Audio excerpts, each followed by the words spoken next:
At the Christmas Eve dinner, my granddaughter, only 13 years old, suddenly fainted and had to be rushed to the hospital. While we were all worried, my daughter-in-law posted online, "I finally got rid of the attention-seeking brat." That's when I started planning everything. When she returned home and found that on the kitchen table, she started screaming like a maniac. But before I continue, check if you've already subscribed to the channel and share in the comments where you're watching us from. We'd love to know how far our revenge stories reach. I was standing in my small kitchen. The sweet aroma of apple cider bubbling on the stove filled me with warmth. The smell of cinnamon mixed with that of ripe cranberries. Like a reminder of past Christmases, when the whole family gathered and everything seemed perfect, I was gently stirring the pot of hot cider, careful not to spill the bright red liquid, like a small flame. Beside me, Rebecca, my 13-year-old granddaughter, was carefully placing the freshly fried apple fritters on a platter. Her small hands trembled slightly as she sprinkled the confectioner's sugar, each grain shining as if it were white snow. "Grandma, your fritters look beautiful," she said, with a clear, cheerful voice, her brown eyes full of happiness. I smiled, stroking her shiny black hair, feeling a warmth that filled my chest. To me, Rebecca wasn't just my granddaughter. She was my whole world, the only light I had left since my husband, Richard, passed away. The doorbell rang, pulling me out of my thoughts. The guests began to arrive, bringing laughter, lively conversation, and Merry Christmas Eve greetings. My small house in Boston filled with life. My cousin Carol walked in and hugged me tight. Her jasmine perfume reminded me of my younger years. Matthew, my brother-in-law, with his open smile, gave me a strong hug. As he talked non-stop about the turkey stuffing his wife had prepared, Christmas carols played cheerfully from the old speaker. Blending with the delicious smell of the roast turkey baking in the oven, I went back and forth, greeting everyone, checking that everything was ready. It was Christmas Eve, a night for family, for togetherness. I wanted everything to be perfect, not just for me, but also for Rebecca, so she would feel the love I always wanted to give her. But then, the front door opened once more, and the atmosphere seemed to tighten a little, at least inside me. Robert, my son, and Jennifer, my daughter-in-law, walked in. They were late. As always, Jennifer stood out in her tight, shiny red dress, as if she were going to a fancy party downtown and not a family gathering. She passed by me. She gave me a superficial hug, her lips curved into a polite, unemotional smile. "Hi, Mum," she said with a light voice, and immediately joined Robert's friends, whom I barely knew. Robert kissed me on the cheek and quickly asked, "Everything okay, Mum?" I forced a smile, although a slight unease squeezed my chest. I watched him walk away and wondered, since when had such a distance opened up between us? I turned my gaze back to Rebecca, and my heart sank. She was timidly approaching Jennifer, carefully holding an apple fritter in her small hands, still with sugar on her fingers. "Aunt Jennifer, try Grandma's fritter. It's delicious," she said enthusiastically, as if offering a precious gift. Jennifer looked at the fritter, then she looked down at her expensive dress. "Thanks, but I'm watching my figure," she replied coldly, immediately turning to talk to a friend, leaving Rebecca standing there, alone, with the fritter in her hand. I saw how my granddaughter's small shoulders tensed, and the light in her eyes faded, like a lamp someone had dimmed. I wanted to approach her, hug her, tell her it was nothing, but I held back. I didn't want to make things tenser. I just walked past her, patted her shoulder, and whispered, "Come on, help me set the table, honey." Dinner began. The whole family gathered around the old oak table that my husband had loved so much. I served roast turkey with delicious gravy and a creamy potato casserole. Everyone raised their glasses. The sound of toasts mixed with cheerful laughter and congratulations. Jennifer, as always, became the center of attention. She told jokes in that sharp voice of hers, making Robert's friends roar with laughter. I looked around the table, trying to enjoy the moment, but my eyes couldn't leave Rebecca. She was sitting silently in a corner, her plate almost untouched. She moved the slice of turkey back and forth, as if just pretending to eat. Her face was pale, and those brown eyes that always sparkled now looked dull. I felt a wave of worry rise inside me, but I tried to calm myself, thinking maybe she was just tired from the commotion. Then, in an instant, Rebecca gently tugged my sleeve. She leaned into me and whispered, in a voice so low I had to strain to hear her, "Grandma, my stomach hurts." I felt my heart stop for a second. I placed my hand on her forehead and noticed an unusual heat. "Wait a moment, sweetie," I said, trying to keep calm, although I was anguished inside. I got up with the intention of going to the kitchen for a cup of ginger ale, that remedy my mother used with me when I was a child. But before I could take a step, a sharp laugh resonated from the other side of the table. It was Jennifer. She was staring at us intently, her red lips curved into a mocking smile. "The drama again," she said, in a tone so loud that everyone turned to look. "Oh, Eleanor, don't indulge her so much. This kid always wants to play the victim to ruin the party." The atmosphere froze. Some relatives laughed awkwardly, trying to hide the tension. Robert, sitting next to Jennifer, looked visibly uncomfortable. "Come on, Jennifer. Don't say that," he mumbled, though his voice was weak, unable to stop his wife. I looked at Rebecca. Her small shoulders were trembling, her head bowed over her plate, her hands clenched under the table. Her eyes were red, but she wasn't crying. She didn't say anything. She only endured in silence. I felt a sharp pain in my chest, as if someone was squeezing it hard. I wanted to scream, defend her, but I held back, fearing that a single word would make everything worse. Instead, I took her hand and squeezed it gently, like a silent promise that I wouldn't leave her alone. Robert, perhaps aware of the tense atmosphere, turned up the music. The carols filled the air again, hiding the uncomfortable silence.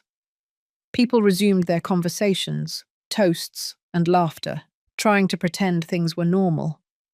I got up with the intention of taking Rebecca to her room so she could rest and I could check on her better. But just as I put my hand on her shoulder, everything fell apart. Rebecca swayed. Her brown eyes opened wide and rolled back. She fell to the floor, dragging the tablecloth with her. Wine glasses crashed. The sound of breaking glass echoed like a scream in the middle of the silence. I screamed, my voice broken by panic. "Rebecca, my child," I knelt beside her, my hands trembling as I held her pale face. The music suddenly cut out. Everyone stood up, startled. Chairs scraped. Screams filled the room. Robert ran toward us. He knelt beside me and called his daughter. "Rebecca, wake up, please." I looked at her.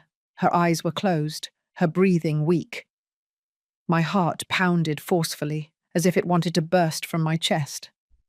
I didn't know what to do. I just hugged her desperately, praying silently for a miracle. And then, in the middle of all that chaos, I heard Jennifer's voice. She crossed her arms and sighed with annoyance. She looked down, where Rebecca lay motionless on the floor, and said with a chilling calm, as if talking about the weather, "See? I told you. She always exaggerates." Those words were like a direct stab to my heart.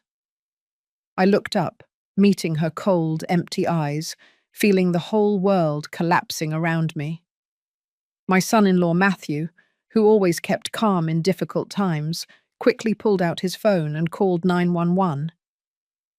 "The ambulance is coming, Eleanor," he said with a firm but serene voice, becoming a steady point in the middle of the storm. I heard the siren in the distance, and every second felt eternal. When the white ambulance stopped in front of the house, the paramedics rushed in and placed Rebecca on a stretcher.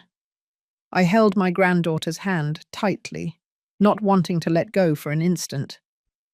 "Can I go with her?" I asked, almost pleading. The nurse nodded, and I got into the vehicle in a hurry, my heart pounding so hard it seemed about to break my chest. Inside the narrow ambulance, I sat next to Rebecca, holding her ice-cold hand.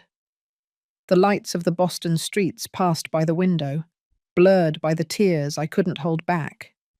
I looked at her face, her lips pressed tight. And at that moment, I wanted to shout to the whole world that I couldn't bear to lose another loved one. Richard, my husband, had been gone for 7 years, and Rebecca was all I had left, the only light in a house full of memories. I whispered, even though I knew she couldn't hear me, "I'm here, my love. I'm not going anywhere." The ambulance stopped in front of the hospital, and the cold hallway lights blinded me. The smell of disinfectant turned my stomach. The nurses pushed Rebecca's stretcher toward the emergency room, and the door slammed shut in front of me, like a wall, separating me from my granddaughter. I stood there, motionless, feeling the world shrink to the dry sound of that door.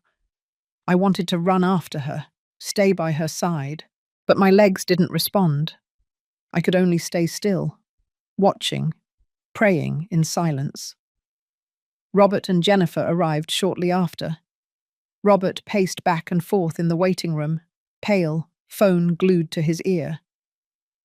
"Carol, Rebecca fell. No, Mum is here. I don't know. The doctor hasn't said anything yet," he said in a trembling voice, a mixture of worry and panic. I looked at him, wanting to hug him, tell him everything would be all right, but I couldn't. My soul felt tied in a knot, not just for Rebecca, but for the helplessness of seeing my son, not knowing what to do. Jennifer, on the other hand, sat in a plastic chair, crossed her legs, and tapped the floor with her heel, annoyed. She took out her phone, checked her makeup, and muttered in frustration, "The whole Christmas Eve night ruined. I told you she was just faking it." Her words were yet another stab. I couldn't believe it. I didn't want to believe she was capable of saying something like that, while my granddaughter was fighting for her life. I turned around, facing her, my voice trembling with rage. "Jennifer, please shut up. My granddaughter is in there." She smiled disdainfully, her eyes cold as ice. "Your granddaughter is also a burden on my husband, Robert." Robert, exhausted, intervened. "Jennifer, that's enough." But his voice was weak, without the strength to stop her. I turned away, avoiding her gaze, fearing that if I looked at her for one more second, I would say something I would later regret. Time passed slowly in the waiting room. Every tick-tock of the wall clock was like a hammer blow to my head. I sat, clasping my hands tightly, trying to keep calm. The image of Rebecca collapsing to the floor repeated over and over in my mind, every detail, like a slow-motion movie. I blamed myself. I should have realized sooner. I should have taken her to the hospital as soon as she said her stomach hurt. I looked around. The cold plastic chairs, the completely white walls. And suddenly the loneliness hit me hard. I had already lost Richard. I had already lost those days when the family was complete. And now I couldn't bear the thought of losing Rebecca too. Then the emergency room door opened. A young doctor, his white coat stained with sweat, came out and called loudly, "Rebecca Navarro's family?" Robert and I stood up immediately, almost running toward him. The doctor looked at us with a calm but grave voice. "She has acute appendicitis. It was about to burst. We need to operate immediately. Luckily, you brought her in time, a little later, and her life would have been in danger." His words were like a slap. I felt my legs give way. I had to lean on the wall to keep from falling. Robert dropped into a chair, covering his face with his hands. His voice broken. "It was my fault. I should have listened to her." I looked at Jennifer, hoping to see some regret, some worry, but she was just there, arms crossed, without saying a word, staring fixedly at the floor. The nurses wheeled Rebecca out on a stretcher to take her to the operating room. She had regained a little consciousness. Her tired eyes barely opened. "Grandma," she whispered weakly. I ran after her. I took her hand. That small hand, now as cold as ice. "I'm here, honey," I murmured, trying to smile even though tears blurred my vision. "Everything is going to be all right." I squeezed her hand tightly, as if by doing so I could keep her with me forever. The operating room door closed. I stayed there, motionless, watching her figure disappear behind the opaque glass. Robert went to handle the hospital paperwork, leaving me alone with Jennifer in the waiting room. She stood up and said in an annoyed voice, "I need to go outside for some air." I didn't answer. I just nodded, grateful that she was leaving. I stayed alone in that row of cold chairs, listening to footsteps, nurses' whispers. I took out my phone, thinking of texting Carol to tell her what had happened, but a social media notification popped up. I opened the app and my heart stopped. The most recent post at the top was from Jennifer. It was a selfie, her radiant smile. Behind her, the Christmas tree shining in my house. Beneath it, the sentence, "Finally got rid of the dramatic brat. Happy, peaceful Christmas Eve, everyone." I stared at the screen, feeling the world collapse. The noise of the hospital, the footsteps, the voices. Everything disappeared. Only Jennifer's mocking face remained, and those cruel words, like fire burning my mind. Sitting in the cold plastic chair in the waiting room, the light from the phone illuminated my face. It was as icy as the fluorescent lights above my head. I stared at Jennifer's post. I read it over and over, hoping I had seen wrong, that it was a nightmare. But no, every word was clear, cold and ruthless. Rebecca, my granddaughter, who at that moment was fighting between life and death in the operating room, had been called the dramatic brat by her own stepmother. I felt an unbearable weight on my chest, as if a huge stone was crushing my heart and preventing me from breathing. My hands were trembling as I slid down to the comments section. The lines appeared one after another, and every sentence was like a hammer hitting my mind. A friend of Jennifer's, a woman named Valerie, wrote, "Yeah, finally, peace. Let's break out the wine to celebrate, friend." Another person, perhaps her cousin, added, "I knew it. She only knows how to play the victim. Enjoy Christmas night, honey." Thousands of laughing emojis and likes appeared, like an invisible crowd laughing at my granddaughter's pain. No one, not a single friend or relative of Jennifer's, asked about Rebecca's condition. Not a question, not a hint of worry, only indifference and a cruelty disguised as fake smiles on social media.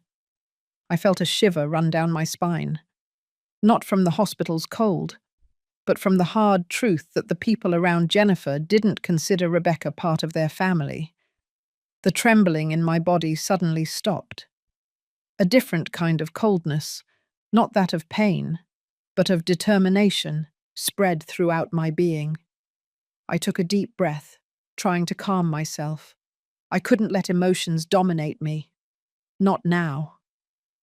I pressed the screenshot button, over and over, carefully saving Jennifer's entire post, every comment, every reaction. I opened my email and sent all those images to myself, with the subject line, Evidence. Every time I pressed send, I felt like I was building a protective wall for Rebecca, even if it was just in my mind. I didn't know yet what I would do with that evidence, but I was clear that I wouldn't let this cruelty pass in silence.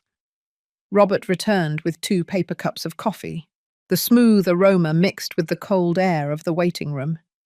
He looked at me, frowning, and asked worriedly, "Mum, what's wrong? What did the doctor say?" I didn't answer immediately. I just handed him the phone, with Jennifer's post still on the screen. I watched his face. Every small change. First it was confusion, then his eyes widened in disbelief. Finally his face turned red, a mixture of shame and rage. "It can't be," he murmured in a trembling voice. "She can't have done that." But he knew. Deep down, he understood it was true. Robert squeezed the phone hard, as if he wanted to destroy it. He got up and rushed out of the room. I heard his voice in the hallway, furious but contained. "Jennifer, what the hell are you doing?" I stayed seated, without following him, not wanting to hear more. I knew that conversation would lead nowhere. Minutes later, Robert returned alone. With a defeated expression, he sat down next to me, avoiding looking me in the eyes. "She said it was just a joke," he murmured. "Her friends always joke like that." I looked at my son, the boy I raised and loved for so many years, and I felt a distance impossible to bridge. He didn't dare face the truth, nor defend his own daughter. Robert's weakness, more than Jennifer's post, was what truly broke my heart. I didn't argue. I just nodded and took the phone from his hands. At that moment, I understood something with absolute clarity. Robert would never be fully on Rebecca's side. He was too weak with Jennifer, too easily manipulated. From now on, I would have to act on my own. I would be the one to protect Rebecca, just as I promised Richard before he left. I looked toward the long hallway, where the fluorescent lights still shone coldly, and a silent oath took shape in my heart. I would not allow Jennifer to hurt my granddaughter once more. An older nurse passed by me, with silver hair pulled back in a high bun. She stopped when she saw me sitting alone, with a look full of compassion. "Would you like a blanket, ma'am?" she asked softly. "Hospital nights are very cold." I smiled weakly and thanked her. The small kindness of a stranger, even if it was just a question, made me feel warmer than any words from my own family. It highlighted even more Jennifer's cruelty and Robert's indifference. I adjusted my coat, trying to conserve the little warmth left in my chest. Then, the light above the operating room door went out. My heart stopped for an instant. The doctor came out, his face less tense, though still serious. "The surgery was a success," he said firmly. "We acted in time. The girl will be moved to the recovery room." I let out a sigh, as if the whole world had stepped back from the abyss. Robert jumped up and thanked the doctor non-stop, but I just nodded silently. His words were like a ray of light, although my mind wasn't entirely there. When the nurses wheeled Rebecca's stretcher out, I saw her pale face, her eyes closed, and my heart sank again. She had survived, but I knew my battle was just beginning. I stood, watching the stretcher disappear around the corner of the hallway, and in my mind, the image of Jennifer's post continued to burn. Those cruel words, her fake smile, and the indifference of those around her were like a fire urging me to act. I squeezed the phone in my hands, where I kept the evidence, and felt a new strength growing inside me. My promise had been sealed, not with words, but with the determination of a grandmother willing to do anything to protect her granddaughter. I sat in the chair next to Rebecca's bed in the recovery room. The heart monitor emitted constant, soft beeps. Looking at her sleeping, pale face, The memories of Jennifer's treatment came back one after another, like a slow-motion movie. I remembered the first day Jennifer moved into our house. Rebecca, who was only 10 years old then, spent the whole afternoon in her room, drawing carefully on a piece of coloured paper. It was a drawing of our house, with red tiled roofs and a bright Christmas tree in the yard. In the centre, she drew 3 people holding hands: Robert, Jennifer, and herself, all smiling. Rebecca brought the drawing timidly, her eyes full of hope. "Miss Jennifer, I made this for you," she said excitedly. Jennifer, busy tidying her closet full of designer shoes, barely looked at it before placing it on the nearest table. "Yes, it's pretty. Now let me finish arranging this," she replied in a cold voice, without interest. The drawing stayed there, forgotten, until I quietly picked it up and stored it in my room drawer. I still remember Rebecca's disappointed look, how she bowed her head and her small shoulders trembled. I convinced myself that Jennifer just needed time to adjust. But now, remembering it, I know that was the first crack. Then I recalled a morning, a few months later, when I walked into the living room and saw Jennifer taking down the photos hanging on the wall. Those photos were valuable memories of our family, especially a large one where Catherine, Robert's late wife, held Rebecca during her baptism. Catherine smiled sweetly, her eyes full of the love she felt for her daughter. I was paralyzed and asked, "Jennifer, what are you doing?" She turned around and smiled with a sweetness so fake it chilled my blood. "I just want to refresh the space a bit, Mum," she said softly, as if trying to comfort me. "Let's leave the past behind. It will be better for Rebecca too." But I clearly saw the satisfaction in her gaze when she took the photo down, as if by doing so she erased Catherine's image to take her place. I didn't say anything. I just kept the photo in my room. But inside me, a feeling of unease began to grow. I wondered if I was being too sensitive, or if that was really a sign of something worse. Another, even more bitter memory came back to my mind. It was a night when Jennifer decided to cook a spicy chili, a famous sauce from Texas. She was in the kitchen, proud, showing off the family recipe she had learned to Robert. The smell was delicious. But we all knew that Rebecca couldn't eat anything spicy. Her face would turn red and she would start coughing with just a little chili. When the food was served, Rebecca looked at the steaming plate with eyes full of confusion. She didn't dare touch it. She just looked at me silently, as if asking for help. I quickly went to the kitchen and prepared a bowl of macaroni and cheese for her to eat, her favorite food. When I brought it to her, Jennifer saw it and said to Robert, in a soft voice but full of mockery, "Look, your daughter only enjoys simple things. I spent all afternoon making this." Robert smiled awkwardly, without saying anything, and I felt my heart squeeze. I wanted to shout that the child wasn't picky, that she was just a little girl who needed affection. But I stayed quiet, like so many times before, to maintain the peace.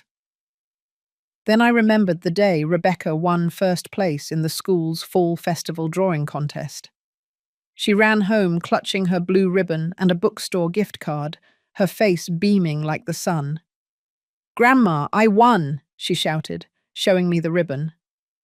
Robert, who was rarely home, congratulated her and hugged her proudly. But Jennifer, sitting in a corner painting her nails, just looked at her and said, "I bet everyone else drew really badly." Her tone was soft, like a casual comment, but I saw Rebecca's smile suddenly disappear. She bowed her head, and the ribbon in her hands lost all its shine. I hugged her and whispered that I was very proud of her, but I knew Jennifer's words had left a small scar on the child's heart. The monitor's beep brought me back to the present. I adjusted Rebecca's blanket, pulling it up carefully to her chin. Those fragments of memory, which before seemed only small cracks, uncomfortable moments that I tried to ignore for Robert's happiness, now made sense. I had convinced myself that Jennifer just needed time, that she would learn to love Rebecca. But after that cruel post, I realized I was wrong. Those cracks weren't accidental. They were part of a larger picture, of a calculated cruelty, disguised with fake smiles and sweet words. I felt a silent rage, but more than that, a deep pain. Pain for not having seen it sooner. Pain for having allowed Rebecca to suffer so much. Rebecca moved slightly and slowly opened her eyes, like a ray of sunshine filtering through dark clouds. "Grandma," she whispered, her voice hoarse from exhaustion. I took her hand and squeezed it gently, trying to transmit some warmth to her. "I'm here, my love," I said sweetly, though I felt a storm inside. Rebecca looked around the room. Her innocent eyes scanned the white walls and the cold medical equipment. Then she looked up and asked me a question that squeezed my heart. "Grandma, did Aunt Jennifer come?" I froze, not knowing what to answer. Looking into her clear eyes, I saw a fragile hope, an immense desire to be loved by that woman, whom she still called Aunt. But I couldn't lie to her. I couldn't tell her that Jennifer had been here worried about her, because the truth was, she never showed up. She didn't even ask about her stepdaughter. I just stroked her hair tenderly and smiled sadly. "Rest, my love," I said, my voice breaking. In that silence, my determination turned to iron. Jennifer would never again have the opportunity to get close enough to hurt this child. A week later, I took Rebecca home. Robert was driving, but Jennifer wasn't there. He said she had the flu, in an evasive tone, as if hiding something. I didn't ask more. I just nodded and helped Rebecca inside. The house still held the cold air of that interrupted party. I had already cleaned up the remnants of the broken glasses, but the feeling of emptiness was still there, like a hidden ghost in every corner. I looked around and saw the Christmas tree still standing in the corner of the living room, the twinkling lights only making my chest feel heavier. Robert accompanied Rebecca to her room, carefully helping her lie down. He stayed for a moment. He asked, "How are you feeling? Do you need anything?" But his eyes kept looking at the watch on his wrist, as if counting the seconds to leave. Before going out, he put a wad of bills in my hand and said hurriedly, "Mum, buy the child vitamins. Jennifer and I are going to Palm Springs for a few days, so she can clear her head." I looked at the money without saying anything. I just nodded. His words had no warmth. They sounded like a soulless duty fulfilled. I put the money in my pocket, but a deep disappointment arose within me. My son, whom I raised with all my love, now seemed only to want to run away from his responsibilities. The following days, the house became strangely silent. It was just Rebecca and me, the two of us together in calm. I prepared chicken noodle soup for her, her favorite dish since she was a child. The aroma of the broth, mixed with cilantro and lemon, made her smile, although her smile was still weak. I sat by her bed and read her stories from the old book that Richard used to read to Robert when he was little. We watched classic movies on the old television, and Rebecca's laughter filled the room when the protagonist did something clumsy. The absence of Robert and Jennifer, even if temporary, made the house seem to breathe again. I felt a peace I hadn't felt in a long time. But deep down, I knew it was only the calm before the storm. When Rebecca was better and could move around the house alone, I decided to go out for some fresh air. I walked to the bakery, Inez's Sweetheart Bakery, my best friend since my youth. The smell of freshly baked bread and toasted coffee welcomed me as soon as I crossed the door. Inez, with her silver hair pulled back in a high bun and her warm smile, saw me and waved her hand. "Eleanor, come," she called. Taking me to the small office behind the counter, she poured me a cup of hot latte, whose soft aroma enveloped me like a hug. In front of me, she placed a warm, golden croissant. "Eat, you look tired," she said, with a look full of affection. I told Inez everything. From the terrifying Christmas night to Jennifer's cruel post. She listened in silence, sometimes shaking her head or clucking her tongue, her kind eyes full of understanding. When I mentioned Jennifer's attitude, Inez sighed. I never liked that girl since the first time Robert brought her here. Her eyes looked at everything as if she were putting a price on it, not an ounce of affection. Her words touched a deep part of my heart, where I had tried to bury my own doubts about Jennifer. We stayed silent for a while, looking out the window at the neighbours passing by with bags full to start the day. The everyday calm of Boston made me feel relieved, if only for a moment. Suddenly, Inez turned to me, her eyes sparkling, as if she had just remembered something important. "Eleanor," she said slowly, thoughtfully, "I remember the day your husband, Mr. Richard, made his will. He was very worried about little Rebecca's future. I think the house, he left it to her, didn't he?" Inez's question was like a lightning bolt directly to my mind. I froze, feeling time stop. Memories of Richard flooded me, clear and vivid. I remembered that day, when he sat at the dining room table, took my hand firmly and said in a firm but serene voice, "I want to make sure that no matter what happens, our Rebecca always has a home. You will take care of that for me, Eleanor." At that moment, it was just a promise between spouses. But now those words had become a light, showing me the way. I quickly thanked Inez and almost ran back home, my heart pounding hard. I couldn't wait another second. Upon entering the room, I went straight to Richard's old mahogany chest, where he kept his most precious objects.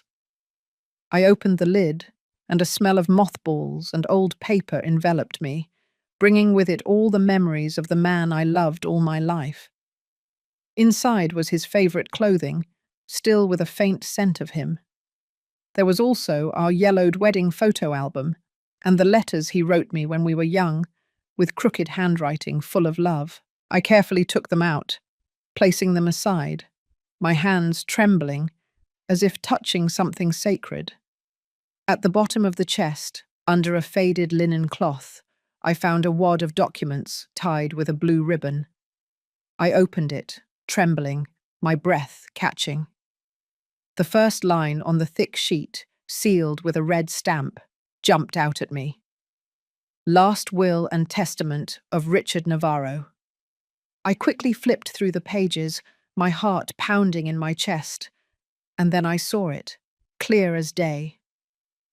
"The entire house located at this address shall be inherited by my only granddaughter, Rebecca Navarro. My wife, Eleanor Navarro, shall be the guardian and administrator of said property until my granddaughter reaches the age of 18 years. I squeezed the paper hard, feeling its weight in my hands. It wasn't just a document. It was Richard's voice from beyond the grave, reminding me that he had always put Rebecca above everything else. I remember not being able to sleep for a minute. I sat in the usual kitchen, the place that was once filled with Richard's laughter and those warm family nights.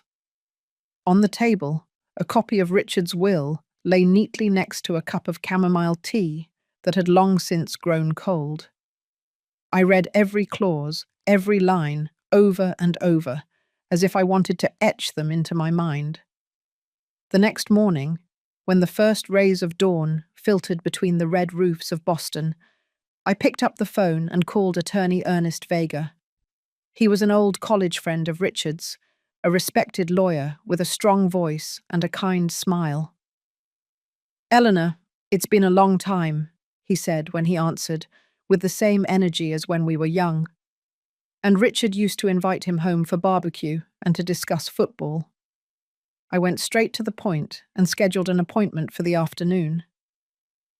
"I need to talk about Richard's will," I said, trying to keep calm even though my heart was pounding hard. He agreed immediately. and I sensed a seriousness in his tone that confirmed he knew this wasn't just any visit. Before leaving the house, I checked everything carefully. I placed the copy of the will inside an old leather briefcase that Richard used for his documents when he worked at the bank. I also printed the screenshot of Jennifer's post, along with the cruel comments from her friends. Seeing the words, "Finally got rid of the drama queen," clearly printed on the paper, I felt a cold fury ignite inside me. I put the printouts in a separate envelope.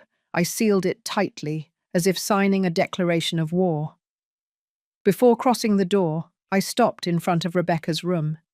She was sleeping peacefully, her face serene. The blanket I had put on her last night still covered her small shoulders. I kissed her on the forehead and whispered, "I'm going to protect you, my love." Then I left, determination etched on my soul. Attorney Vega's office was downtown in Boston, in an old building with wrought iron balconies and delicate ornaments. Upon entering, I was enveloped by the aroma of old paper and leather, a mixture that gave me a strange sense of calm. The shelves reached the ceiling, packed with thick law books, like silent guardians of justice. Ernest greeted me with a firm handshake, the same kind smile as always. "Sit down, Eleanor," he said, as he prepared me a glass of iced tea, knowing I always liked it. The citrus aroma relieved my tension a little, if only for an instant. I began to speak, my voice calm but firm. I told him about Christmas night, the moment Rebecca collapsed, the agonizing hours in the hospital, and finally Jennifer's cruel post. Ernest listened without interrupting me, his eyes full of empathy. When I finished, I placed the briefcase on the table and took out the copy of the will. "This is what Richard left," I said, pushing the document toward him. Ernest nodded, his voice grave. "I remember this will very well, Eleanor. Richard's will was very clear." Then I took out the envelope with the printouts and gently slid it toward him. "And this is why I must fulfill his will." Ernest put on his glasses and carefully examined each photo. His kind face gradually turned serious, his eyebrows furrowed.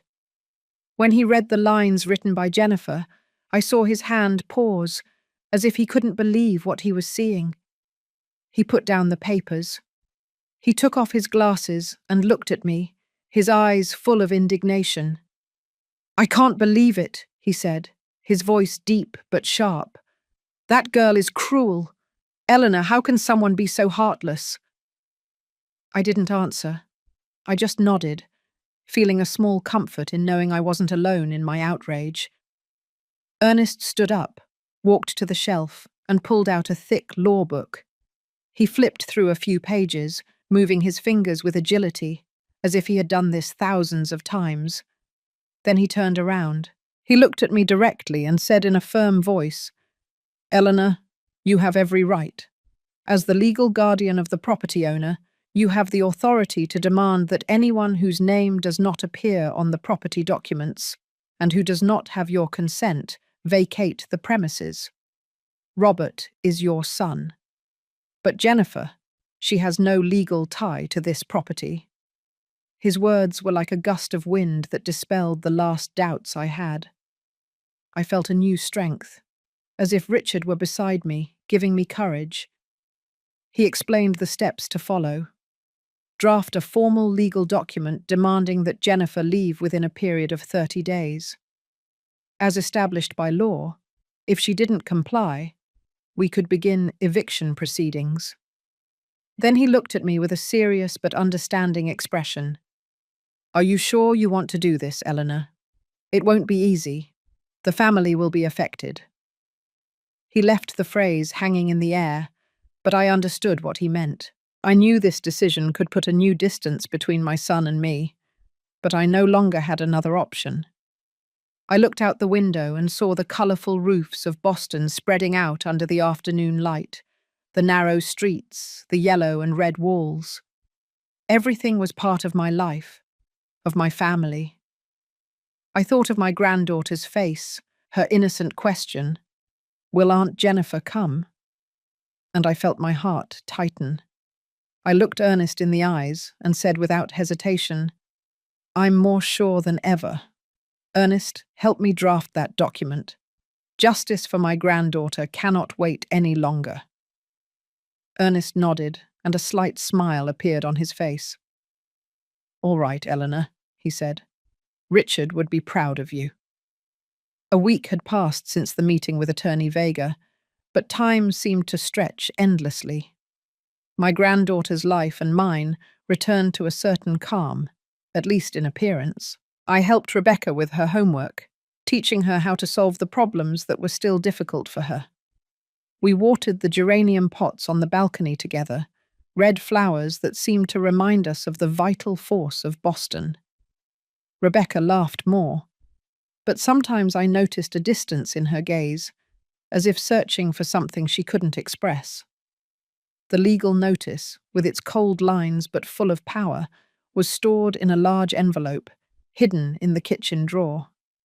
Every time I opened it to take out a knife or a spoon, I saw it, reminding me that the storm was approaching. I knew that when Robert and Jennifer returned, everything would change forever.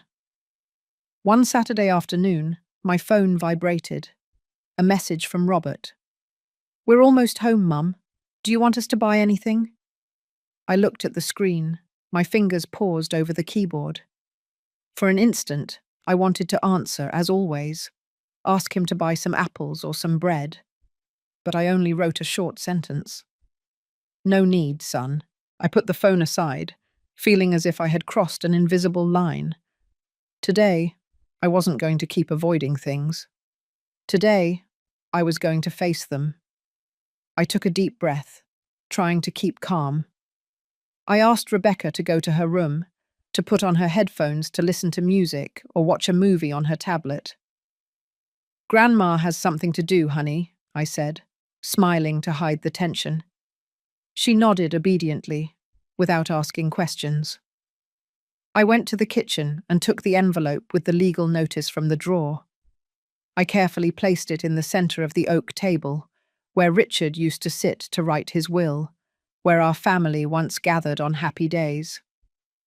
Next to it, I left the color printout of Jennifer's post, face down, with the cruel phrase underlined in red, waiting for the moment to be revealed.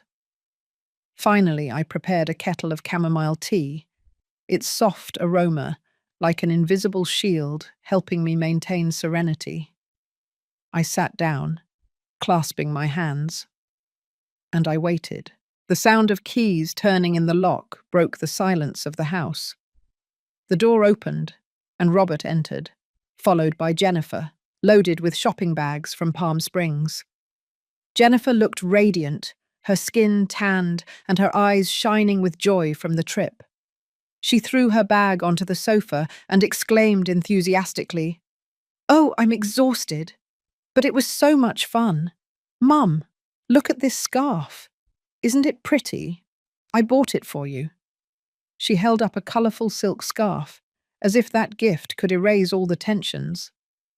Robert smiled tiredly, setting the bags on the floor.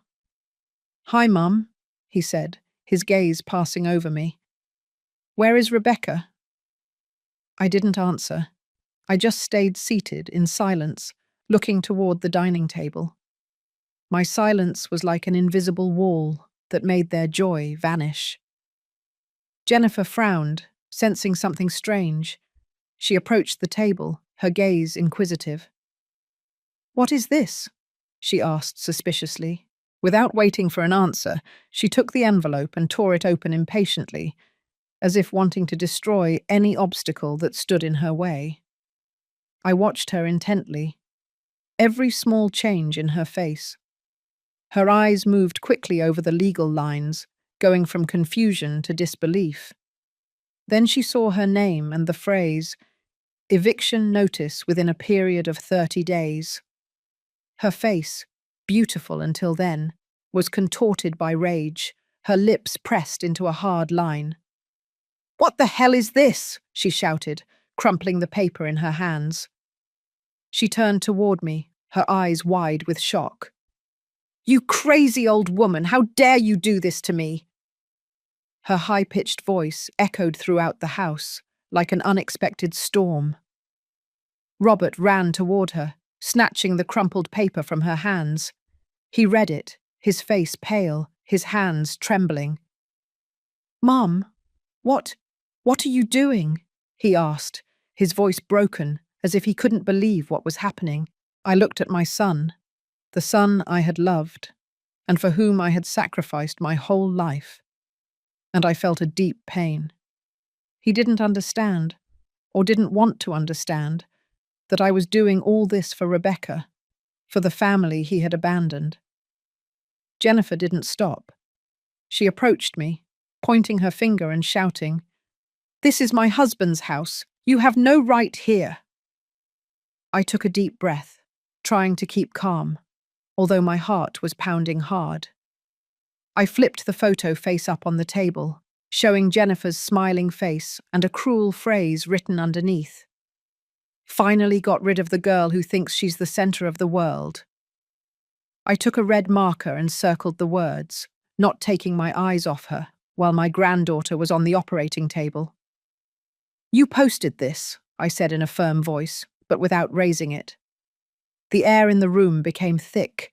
Jennifer looked at the photo, her eyes wide open, not with regret, but at being unmasked. She opened her mouth, wanting to say something, but no words came out. Robert was still there, the crumpled paper in his hand, his gaze wavering between his wife and me. I stood up and looked her straight in the eyes. "And you are wrong, Jennifer," I said coldly, though with all the strength I had left. "This is not your husband's house. It is Rebecca's house, according to her grandfather's will, and you have 30 days to leave." Jennifer threw the paper to the floor. Her scream echoed throughout the silent house. "I'm not going anywhere. We'll see about that." She turned and ran out of the room, slamming the bedroom door shut. Robert stood motionless, unable to speak, his face full of pain and confusion. I looked at him. I wanted to say something to comfort him, but I couldn't. The door of war had been flung wide open, and I knew there was no turning back. For the first 3 days after the confrontation with Jennifer and Robert, my house became a silent battlefield. Jennifer locked herself in her room, only coming out when Rebecca and I weren't in the living room. The faint, tense, and uncomfortable sound of her footsteps was a constant reminder that peace was only an illusion.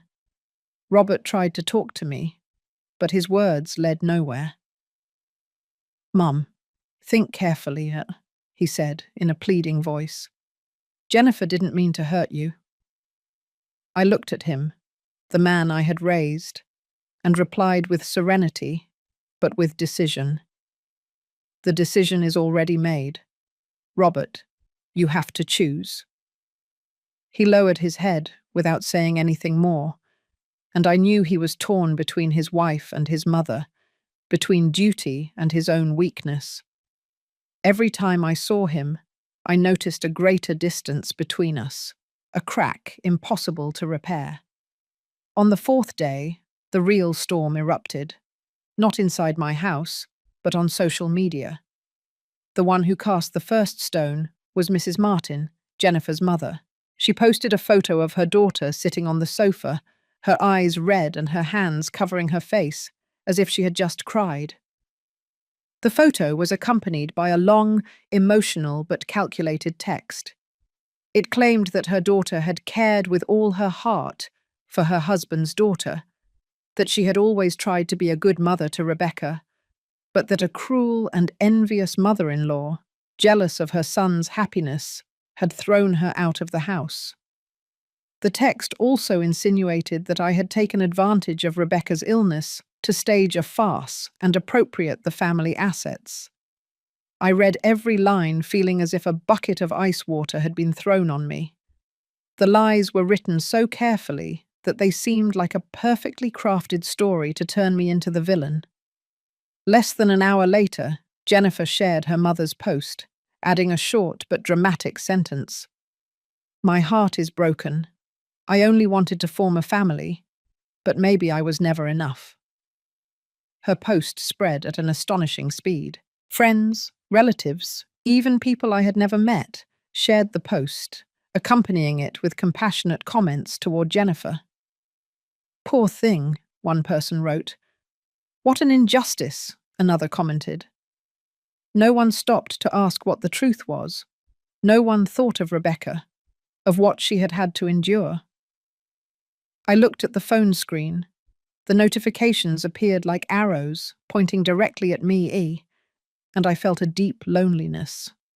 The world out there seemed to have chosen to side with Jennifer, just because she knew how to tell a story through tears. The pressure began to fall from all sides. The house phone wouldn't stop ringing. My cousin Carol called, her voice worried. "Eleanor, what's going on? They're talking about you online." I tried to explain briefly, but my voice broke. I couldn't say everything I felt. When I went to the market, I recognized some neighbors who always used to greet me with a smile, and now looked at me with judging eyes. An old flower vendor even whispered to the person next to her when I passed, "That's the evil mother-in-law they're talking about." I also received several messages from unknown accounts calling me evil mother-in-law, with cruel insults. I tried to keep calm, but every word, every look, was like a knife wounding my pride. Robert returned home one afternoon, his face haggard and his eyes red. He held out his phone to me, his voice trembling. "Mom, look, my friends, my colleagues, everyone is asking. You're destroying the family's reputation." I looked at the screen and saw messages from his colleagues, comments on social media, all against me. But instead of feeling guilty, I only felt a contained rage start to ignite. I looked my son in the eyes and with a cold voice said, "And your daughter's honor, Robert? Who is protecting Rebecca?" He lowered his head. He didn't answer. And in that instant, I understood that I could no longer count on him. Robert chose to stay out of it, leaving Rebecca and me to face this storm alone. Exhaustion and loneliness began to envelop me. I sought refuge at the bakery, Inez's sweetheart bakery, the only place where I felt safe. Inez said nothing when she saw me walk in, silent. She placed a cup of hot chocolate in front of me and a piece of soft, sweet German chocolate cake. The warm aroma of the chocolate enveloped me, and before I realized it, tears were streaming down my cheeks. And listen, not because of the criticism, but because of the helplessness of seeing the world turn its back on the truth. Inez sat next to me and let me cry, without judging, without empty consolations. When I calmed down, she took my hand, her voice firm but compassionate. "Eleanor, they are rewriting history. If you don't speak up, their story will become the truth for people." She squeezed my hand, her gaze blazing. "You have evidence. You have the truth. Don't let your silence help their lies." Inez's words were like a breath of new life in my mind. I returned home more relieved, but determined. Upon entering the living room, I found Rebecca sitting at the table, trying to do her homework, but with eyes full of worry. She looked up and, with a soft voice, said, "Grandma, are you okay?" I smiled and stroked her hair, but I knew she had already felt the tension in the atmosphere. I can't let her live with this fear any longer. I must act, not just for me, but for Rebecca, for the promise to Richard. That night, after Rebecca fell asleep, I turned on my laptop. The screen lit up and my social media appeared, full of dozens of notifications, critical comments, and words of accusation. I took a deep breath. I placed my fingers on the keyboard and felt as if I were holding a sword. The time had come for the truth to speak. I opened the evidence folder on my computer, where I had saved everything. Jennifer's posts, the cruel comments, and the copy of Richard's will. I chose 3 important photos. I organized them with a purpose, like a narrator preparing for the climax of their story. Each image was a piece of the puzzle, and I knew that together they would tell a story impossible to deny. I started writing, not with rage, but with the heart of a mother, of a grandmother who had seen too much pain, but who still chose to stand up for what is right. I wrote slowly, letting every word flow from the deepest part of me. In the first paragraph, I affirmed my love for my family, for Robert, and above all, for Rebecca. Silence is sometimes not golden, but complicity, I wrote. Today I must speak, not to argue, but to defend the truth and protect my only granddaughter. Those lines were a declaration not just to the world, but also to myself, a promise that I would not let the truth continue to be distorted. In the second paragraph, I briefly recounted what happened on Christmas Eve, without embellishment or exaggeration. When Rebecca collapsed from pain, we rushed her to the hospital, I wrote. The doctor said she had acute appendicitis, and that a little more delay would have put her life in danger. I deliberately did not describe Jennifer as cruel or heartless. I let the facts speak for themselves, to paint the portrait of who she really was. The third paragraph was the core of the post. I chose every word carefully. While my son and I waited outside the operating room, my daughter-in-law posted a photo on her social media. I prefer not to comment on its content. I will let everyone judge for themselves. There was no need to add anything else. The photo of Jennifer, with the cruel phrase, "finally free of the girl who always wants attention," would speak for itself. In the last paragraph, I resolved the issue of the house, once and for all. As for the house we live in, it belongs neither to me nor to my son, I wrote. It is the inheritance that my late husband, Richard Navarro, left to his granddaughter, Rebecca. I am only the legal guardian. Asking someone without a right of inheritance to leave is simply complying with my husband's will and protecting my granddaughter's only safe haven. I paused. I read every line and felt the weight of the words. It wasn't just a post. It was a declaration of war against the lie. I attached the 3 photos.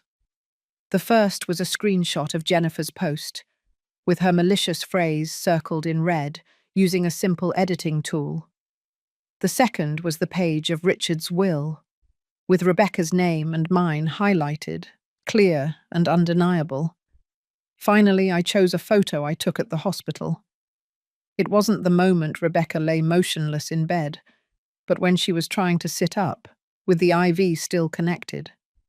Her face pale, but her gaze full of trust toward me. That photo was not only real, but more moving than any story. It was the most vivid proof of my granddaughter's love and strength. I read the text one last time, checking every sentence, every period. Then I tagged Jennifer and her mother, Mrs. Martin, to make sure they and their friends saw it. I didn't do it for revenge, but so that the truth would come to light. With a deep breath, I pressed the post button. The computer screen flashed, and my post officially appeared on social media. I closed the laptop. I stood up and went to sleep. I didn't want to see the reactions right away. I knew the truth needed time to spread, and I had already done what I needed to do. The next morning, when I turned on my phone, it almost froze from the number of notifications. My post had thousands of shares and hundreds of comments. I started reading, my heart pounding hard. But not from fear, but from a sense of relief. The comments section wasn't a fight as I had feared. On the contrary, it was overwhelming agreement. People expressed their outrage at Jennifer's actions and their support for Rebecca and me. "How awful! How can anyone be so heartless?" one person wrote. "Aunt Eleanor, we are always with you," a distant relative publicly commented. A former neighbour, whom I hadn't seen in a long time, wrote, "I always knew Miss Eleanor was a strong and loving woman to her family. Rebecca is very lucky to have her." Those words, although simple, were like drops of fresh water that calmed my wounded heart. Jennifer's and Mrs. Martin's posts were now filled with critical comments. "You should be ashamed for lying," someone wrote. "Rebecca is just a child. How could you treat her like that?" another person added. I received a message from Carol. Her voice sounded excited on the phone. "Eleanor, the whole town is talking about your post. Everyone is on your and Rebecca's side." I smiled, but deep down I didn't feel victorious. I only felt relief, as if an invisible weight had been lifted from my shoulders. That afternoon, I received a notification that Jennifer had deleted her post and closed her social media accounts. Mrs. Martin also fell silent, without saying a word. The online battle didn't end with shouts or arguments. It ended with the truth exposed. With my voice, quiet but firm. The 20 remaining days of the 30-day deadline passed in a dense silence, as if the whole house was holding its breath. Jennifer and Robert hardly left their room. They only peeked out occasionally, like shadows sliding down the hallway. When they talked, they were soft arguments behind closed doors, tense whispers that I decided to ignore. I heard the sound of cardboard folding, of duct tape sealing boxes, and of furniture dragging across the hardwood floor. I spent the time with Rebecca, trying to maintain a peaceful space for her amidst so much tension. We made apple fritters together, her favourite dessert, although her small hands were still clumsy at sprinkling the sugar. I told her stories about her grandfather Richard, about the times he used to take me for walks through the brick streets of Boston, pointing out every house and telling me who lived there. Rebecca listened with sparkling eyes, and I knew those stories weren't just memories, but a way to remind her that she is loved, that she has an inheritance no one can take away from her. On the 30th day, a moving van stopped in front of my house. The hoarse noise of the engine broke the morning silence. 2 men silently got out and started taking cardboard boxes from the house to the vehicle. Jennifer was the first to appear, her face hidden behind large sunglasses. Her usual red dress now seemed out of place among the grey boxes. She walked directly to the moving van, without looking at me once, without saying a word. I was in the doorway, arms crossed, feeling like I was seeing off a nightmare. But inside me, there was no satisfaction, only a calm coldness, like when a wound finally stops bleeding. Robert came out last. He stopped in front of me with an old suitcase in his hand. His eyes were red and his face haggard. He seemed to have aged 10 years in a few weeks. "Mom," he began, his voice hoarse, as if every word cost him effort. I'm sorry." I looked into the eyes of my son, the child I had brought into the world, whom I had raised with all my love, and I saw in them a sincere regret, but also a deep helplessness. I wanted to hug him, tell him everything would be all right, like I did when he was a child and fell down, but I couldn't. Not this time. I took a deep breath, keeping my voice firm but serene. "Your apology is not for me, Robert," I said, without looking away. "It's for your daughter. The only thing you should do now is visit her more often. Show her you're a father." He nodded, his lips pressed tight, holding back tears. Then he turned around and walked out of the house, the suitcase dragging across the yard with a dry sound. When the door closed, the click of the lock didn't sound like an end, but like a beginning. I stood there, feeling the air inside the house become lighter, as if a breeze had passed, carrying away the dark clouds. I walked into the living room, where the afternoon light of Boston streamed through the window. staining the room with a warm, golden hue. Rebecca was sitting on the windowsill, her drawing notebook open on her lap. But she wasn't drawing. She was just looking at the colourful roofs outside, with a gaze as clear as the sky after the rain. I approached. I sat next to her and watched her in silence. "The house is very quiet, Grandma," she said, with a soft smile. Her voice, though small, sounded like a tender melody caressing my heart. I stroked her black hair, breathed in her familiar scent, and whispered, "Yes, my love. This house is finally truly ours." I hugged Rebecca's small shoulders, feeling her warmth in my arms. I looked at the sunset, the roofs shining under the last rays of the sun, and I knew the scars were still there, in me, in Rebecca, and perhaps also in Robert. But we had survived. Justice had been served, not with swords or screams, but with the strength of truth and unconditional love. This house, Richard's legacy, was now Rebecca's safe haven, and I would do everything possible to keep it that way. In the following days, Rebecca and I began to rebuild our simple routines. We cooked dinners, tended the small garden, and I taught her how to prepare the cider that Richard loved so much. Every afternoon we sat on the windowsill to watch Boston immerse itself in the sunset, and I told her stories about her grandfather, about the dreams he had left in this house. Rebecca listened, her eyes shining, and I knew she was learning to heal, little by little. I don't know if Robert will ever be the father Rebecca needs. I don't know if Jennifer will ever look back and recognize her mistakes. But I know one thing for certain. In this house, from now on, there will only be space for peace. The story you just heard has changed names and places to protect the identity of the people involved. We tell it not to judge, but with the hope that someone will listen and stop to reflect. How many mothers suffer in silence within their own home? I truly ask myself, if you were in my place, what would you do? Would you choose to remain silent to keep the peace? Or would you dare to face everything to reclaim your voice? I want to know your opinion, because every story can be a candle that illuminates the path for others.